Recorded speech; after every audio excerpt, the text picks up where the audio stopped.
বিজেপির স্বার্থে অঙ্ক কষেই কি পশ্চিম বর্ধমান জেলার ৯ আসনে ভোটারদের বাদ দেওয়া হয়েছে? ২১ সাল এবং ২৪ সালের ভোটের অঙ্ক কষেই, ভোটের ফলাফলের অঙ্ক কষেই কি বাদ দেওয়া হয়েছে ভোটার? হিসেব দেখে নিন, জানুন। আর কোথাও এই তথ্য পাবেন না, দেখে নিন। পশ্চিম বর্ধমান জেলার আসানসোল, দুর্গাপুর, শিল্পাঞ্চলের ৯টি বিধানসভায় ভোটার যাচাই প্রক্রিয়ায় সাম্প্রতিক পরিসংখ্যান বেশ কিছু গুরুত্বপূর্ণ ইঙ্গিত দিচ্ছে। বিজেপিকে জেতানোর আপ্রাণ চেষ্টা কি পরিষ্কারভাবে উঠে আসছে? প্রশ্নটা ঘুরছে। বিশেষ করে জেলার ৯টি বিধানসভা কেন্দ্রগুলিতে ব্যাপক হারে যাচাই ও বাছাই হওয়ার কাজ এলাকায় ভোটের প্রভাব কতটা পড়বে তার একটা প্রবণতা স্পষ্ট হয়ে উঠেছে। কোন আসনে বিজেপিকে জেতানোর জন্য মরিয়া চেষ্টা হয়েছে তার একটা আভাস ইঙ্গিত মিলছে। জানা গেছে সবচেয়ে বেশি ভোটার অ্যাডজুডিকেশনে ছিলেন আসানসোল উত্তর বিধানসভায়। এই বিধানসভায় ২৮,৭৬৭ জনের মধ্যে ২৮,৭১৪ জনের নিষ্পত্তি হয়েছে। এই কেন্দ্রেই অর্থাৎ বিদায়ী মন্ত্রী মলয় ঘটকের কেন্দ্রেই সর্বাধিক সংখ্যায় অযোগ্য ভোটার চিহ্নিত হয়েছে ১৪,৫৩১ জন। তাদের মধ্যে অধিকাংশই একটি বিশেষ সংখ্যালঘু সম্প্রদায়ের। তাদেরকে নট এলিজেবল বলে চিহ্নিত করা হয়েছে। পাশাপাশি ১৪,১৮৩ জনকে যোগ্য বলে ঘোষণা করা হয়েছে, অর্থাৎ এই ভোটারেরা এলিজেবল। অর্থাৎ ১৪,৫৩১ জন ট্রাইব্যুনালে গিয়েও ভোট দিতে পারবেন কিনা তা সন্দেহ আছে। অর্থাৎ মলয় ঘটকের জেতার সংখ্যাটা, মলয় ঘটক কত ভোটে জিতেছিলেন তার হিসাব কষেই কি বাদ দেওয়া হলো? মলয় ঘটকের ভোট ব্যাংক হচ্ছে সংখ্যালঘু সম্প্রদায়ের একটি অংশ, তাই কি এই ভোটার বাদ দেওয়া হলো? সবচেয়ে বেশি আসানসোল উত্তর দখল করার জন্যে, বিজেপির হাতে তুলে দেওয়ার জন্যে কি সবচেয়ে বেশি দখল করা হলো? অন্যদিকে শহরাঞ্চলে বিপুল সংখ্যায় আবেদন খারিজ হওয়ার প্রবণতাও স্পষ্ট হয়েছে। আসানসোল দক্ষিণে প্রায় ৬২% আবেদন অযোগ্য হিসেবে চিহ্নিত হয়েছে। এখানে ১৬,৭২৯টির মধ্যে ১৬,৭১২টি মামলায় নিষ্পত্তি হয়েছে ১০,৪৪৪ জন অযোগ্য হচ্ছে ১০,৪৪৪ জন, যোগ্য মাত্র ৬,২৬৮ জন। চিন্তা করে দেখুন, ১০,৪৪৪ জন অযোগ্য, ৬,২৬৮ জন যোগ্য বলে বিবেচিত হয়েছে। তবে কি বিজেপিকে পাইয়ে দেওয়ার জন্যই হাওয়া ও বিজেপির বিরুদ্ধে যাচ্ছে আসানসোলের দক্ষিণে, তাই কি বাদ দিয়ে দেওয়া হলো এত সংখ্যক? ১৬,৭২৯টির মধ্যে ১৬,৭১২টি মামলার নিষ্পত্তি হয়ে বাদ গিয়েছে ১০,৪৪৪ জন।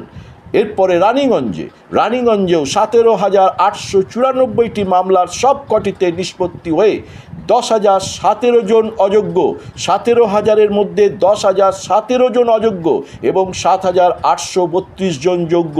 চিন্তা করে দেখুন, এখানেও কি সেই একই অঙ্ক? কুলটিতে ১১,৬৬৪ জন অযোগ্য, কুলটিতে ১১,৬৬৪ জন অযোগ্য, ১০,৮৪৫ জন যোগ্য। কুলটিতে ১১,৬৬৪ জন অযোগ্য এবং ১০,৮৪৫ জন যোগ্য। এখানেও একটি বিশেষ সংখ্যালঘু সম্প্রদায়ের ভোটার তালিকা থেকে নাম চলে গিয়েছে।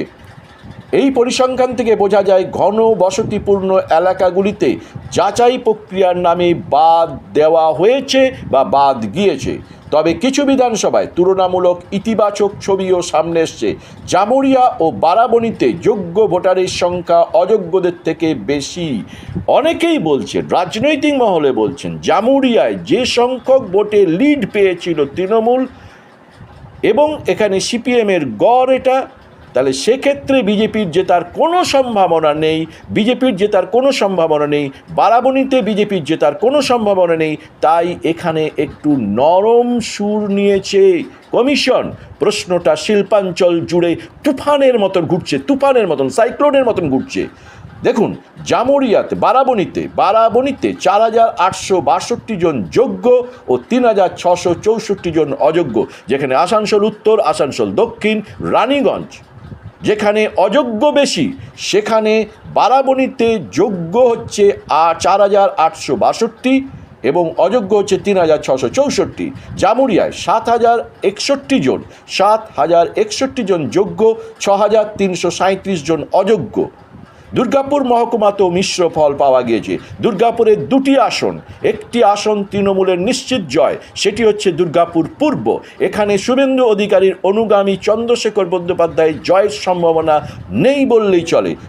বিদায়ী মন্ত্রী প্রদীপ মজুমদারের জয়ের সম্ভাবনা সম্পূর্ণ বেশি। এই অবস্থায় দুর্গাপুর পূর্বে 3,908 জন যোগ্য, 3,908 জন যোগ্য, 4,577 জন অযোগ্য। প্রশ্নটা এখানেই উঠছে যে প্রদীপ মজুমদার এর আগে 3,000-এর বেশি ভোটে জিতেছিলেন, তবে কি অঙ্কটা ঘুরছে অন্যদিকে? প্রদীপ মজুমদারকে হারানোর জন্যই কি 4,577 জনকে অযোগ্য করা হয়েছে? প্রশ্নটা কিন্তু দুর্গাপুর শিল্পাঞ্চলে সাইক্লোনকেও হার মানিয়ে দিয়েছে। সাইক্লোনের বেশি গতিবেগে চলছে এটা। সাইক্লোনে এত বেগে হাওয়া ঘোরে না, কিন্তু এখানে চর্চাটা চলছে প্রদীপ মজুমদারকে হারানোর জন্যই কি তবে 4,577 জনকে অযোগ্য করা হয়েছে। পাণ্ডবেশ্বর বিধানসভায় 4,208 জন যোগ্য, 4,208 জন যোগ্য, 5,898 জন অযোগ্য। তাহলে কি নরেন্দ্রনাথের তুলনায় নরেন্দ্রনাথ যে ভোটে জিতেছিলেন সেই ভোটের থেকে বেশি সংখ্যক অযোগ্য করা হয়েছে, অর্থাৎ 5,898 জনকে অযোগ্য করা হয়েছে। চেষ্টা এখানেও করা হয়েছে, তবে একটি উপনির্বাচন এবং একটি লোকসভা নির্বাচনে কিন্তু ফল প্রায় 40,000-এর কাছাকাছি লিড পেয়েছে পাণ্ডবেশ্বর। অতএব এখানে অতটা না হলেও সবচেয়ে নজর কাড়া আসন হচ্ছে সভ্য, শিক্ষিত, সম্পূর্ণ ভবিষ্যতের দিশা দেখানো প্রার্থী, তৃণমূল প্রার্থী, আড্ডার বিদায়ী চেয়ারম্যান কবি দত্ত বনাম বিজেপির দাপুটে নেতা লক্ষণ ঘড়ুই। এটা হচ্ছে সবচেয়ে দুর্গাপুরের সবচেয়ে চরম নজরে আনা, টানটান উত্তেজনায় ভরা দুর্গাপুর পশ্চিম আসনে 4,567 জন যোগ্য, এটা বিজেপির আসন। 4,567 জন যোগ্য এবং অযোগ্য 6,968 জন অযোগ্য, 6,968 জন অযোগ্য, যোগ্য 4,567 জন। দেখা যাচ্ছে যে আসানসোল উত্তর, আসানসোল দক্ষিণ এবং রানীগঞ্জের মতন দুর্গাপুর পূর্ব এবং পশ্চিমেও অযোগ্য ভোটারের সংখ্যা বেশি। অর্থাৎ এই বৈধ ভোটারেরা, বাপ ঠাকুরদারা যাদের ভোট দিয়ে এসছেন, হয়তো বাবার ভোটার তালিকায় নাম আছে, স্ত্রীর নেই, ছেলের নেই, সেই যোগ্য ইয়েতে বাদ চলে গিয়েছে। পাণ্ডবেশ্বরেও অযোগ্য বেশি, যোগ্য কম।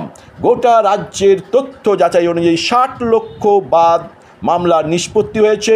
52% পশ্চিম বর্ধমান জেলায় 52%-এর বেশি ভোটার বাতিল হয়েছে। পশ্চিম বর্ধমান জেলায় 9টি বিধানসভায় 3 লক্ষের বেশি ভোটারের নাম এসআইআরে ভোটার তালিকা সংশোধন প্রক্রিয়ায় বাদ পড়েছিলেন। মনে রাখুন, 3 লক্ষ ভোটার বাদ গিয়েছিলেন ভোটার তালিকা সংশোধন প্রক্রিয়ায়। এবার সেই তালিকায় 74,100 জনের নাম যুক্ত হলো। 3 লক্ষের নাম বাদ পড়েছিল। 3 লক্ষ, কাউন্ট করুন, 3 লক্ষ বাদ পড়ে গেছিল। যাচাই প্রক্রিয়ার পরে মাত্র 74,100 জনের নাম যুক্ত হলো। অর্থাৎ 2,20,000-এর বেশি, 26,000-এর বেশি ভোটার বাতিল চলে গেল, যারা বৈধ ভোটার বলেই বলছেন ভোটারেরা রাজনৈতিক মহল। প্রসঙ্গত, আসানসোল উত্তর বিধানসভায় বিধায়ক হলেন রাজ্যের বিদায়ী মন্ত্রী মলয় ঘটক। এবারও তিনি এই কেন্দ্রে প্রার্থী হয়েছেন। তাই 6টা আসনে আসানসোল উত্তর, আসানসোল দক্ষিণ, রানীগঞ্জ, কুলটি, দুর্গাপুর পূর্ব, পশ্চিম এবং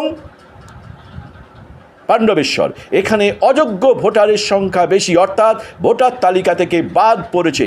প্রশ্ন উঠছে, রাজনৈতিক মহলে সাইক্লোনের থেকে বেশি, তুফানের থেকে বেশি গতিবেগে চর্চা চলছে। তবে কি এই বাদ ইচ্ছাকৃত?